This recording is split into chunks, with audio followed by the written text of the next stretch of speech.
picking up a fair too many tower shots, and the trade goes sideways. Claire also very low, but he manages to also use the turret to his favor, and Dai will skip first blood. They are still a poke lane though, so they will be able to continue to play out as normal way. I think it was, he was thinking about it, and he did it. Fantastic. It was one of my points I wanted to bring up as we got into this game. Wei has not been having the best start to the season. I mean, you look at a few of his games. 0-6 yesterday on the Zoe, 1-5 on the Karma. He was a big talking point when he was playing in the OCS, the highest KDA, one of the stand-up players. Only wants to dive this one as well, Skimmy. Sorry to cut you off there, but a level 4 Hecarim with Ghost ready. Shinky no flash. I think they just straight go on the Alistar. Yep, and they're going to hit the Ghost button as well. That's a lot of damage. Out comes the TP. This is going to be a little bit too late at this stage, you'd think. Frost commits the flash to try and hit an auto attack from far away, but Kalrock guarantees it with the volley. Wei TP's in. Get a purchase, but it wasn't enough to swing the tides of battle. Wei looking actually might be in trouble. Yeah, might have been an overstep right there, and the CCS is going to come on through. Only is actually going to get traded. They have to flash away from the Sonic Wave. It's a bit of a 1v3 performance where mechanics are being shown. Claire just wants it. He wants this 1v2 right now. The life leech, the swing of the chains, and make it all go insane. He's going to hit the ultimate to try and disengage away. Stolen that one away from Volibear. But now, what can he do in this situation? Because he's got no backup, he's got no TP. Moment that crashes, bottom. Just dead again, unfortunately for him. Frost. He's going to flash, dash, and unfortunately fall on down for him there. A solo kill found in the bottom half of the map. Still a win for Nectar. Unless actually going to look for the fight. They're going to commit the ultimate across the wall and bait out a TP, and he's just saying, get away from me, stop touching me. The turret will do my duty again. That's the second kill onto you, add insult to injury, and we might just turn it around for another kill. Here's the TP, here's the cavalry, and here's the synergy, because it's just so clean from Direwolves. Frost, Shinky has once again lost half of his health, and they have a Nectar. They do have a Nectar. He's going to try and hit that blast cone, but denied before. Going to fall on down again. Sure, he's going to be wanting to forget about very shortly as the turret plates are about to go down. Good on the flank, really just trying to take down Claire. They've had enough of him. He's going to look for the 1v2 right now. He doesn't have the ultimate, but he's going to look to try and life leech as much as he can. This time the turret won't be his best friend. That peters up quick. It does. Wei's kicked him into his team, and unfortunately for Kalrock, hits a maneuver. They're going to try and isolate at least one key target. They turn their attention on towards Wei. In goes Shock, but he gets Paul Bryce immediately. The fear goes out. Stormbring onto 4 different members. Everybody getting low, but it's an AD-centric comp here from Mammoth. A cross-map ult from the base is... Kalrock says, I'm trying to help here. I'm trying to even out the odds. Only wants to get a kill, but with every ultimate burnt.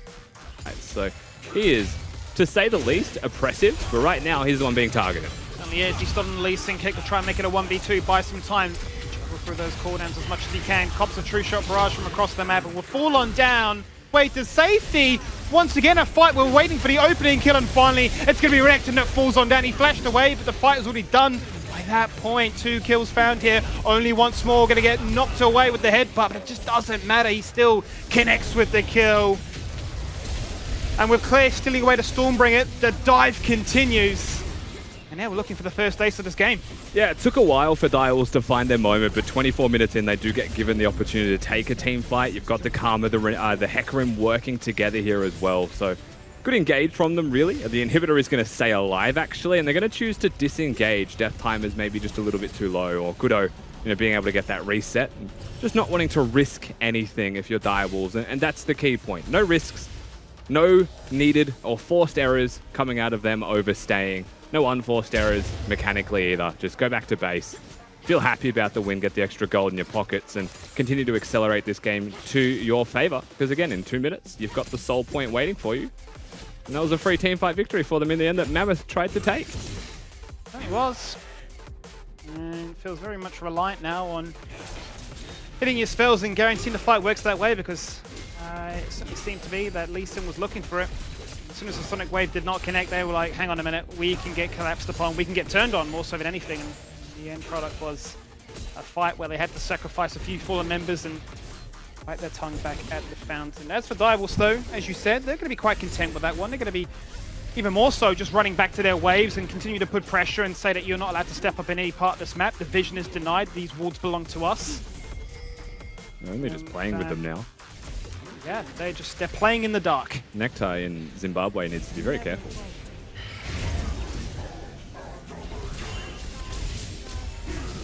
Okay, well, he's looking to try and turn things around now. Hit the dominus, but he's waiting for the rest of his team to decide how they maneuver this one.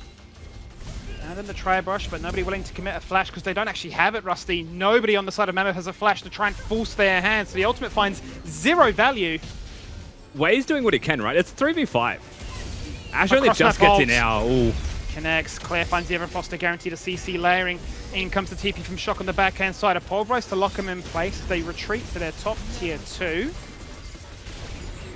Firewalls are still very keen for it, but Mammoth are saying we want it, we just can't find a way in. Yeah, Renekton, Volibear, I mean, Stride Breaker, Volibear ultimate, tools that can help get you into the fight without flashes, sure, but pretty difficult to do when the enemy team has that Karma that will just step up to you and move quickly to disengage. Way! It's the fight you want. He tries to go for a cheeky little skirmish, knowing full well that the Direwolves are there hunting in their jungle. A kill just happens off screen, Goodo's dead, and Nolly said enough. The Onslaught of Shadows connects, locks them in place. A battle on 2 different fronts right now as Shock takes the battle up against Shinky. That's the ultimate on him, but still zaps through his HP bar like it just does not exist. A double for the Hecarim. He's now 4-1 and 6, and Claire looking for the fight across the wall. Jumps into the base with the chains. Swirls them all together, and we might, at the 28-minute mark, have our first ace of the game. Yeah, I mean, this is an ace with minions already there in mid lane, ready to go. They've got a cannon. They have the potential, though it is only 8 seconds till Goodo respawns and 10 on Shinky, to consider ending here if they would like to. I would not be surprised. They are going to commit to this one. We'll see how they go. That's what you do. You Goodo up, as you mentioned, and 15 seconds at least before the rest of this team can come back into the fight. They need Frost. He's the biggest damage component. You can see on that score sheet below you, but as one comes up, another falls on down. The Nexus is exposed, and Direwolves looking to just put a bow on it, wrap this one up, and get their sights set on week number 3. They have to ruin Claire's KDA first.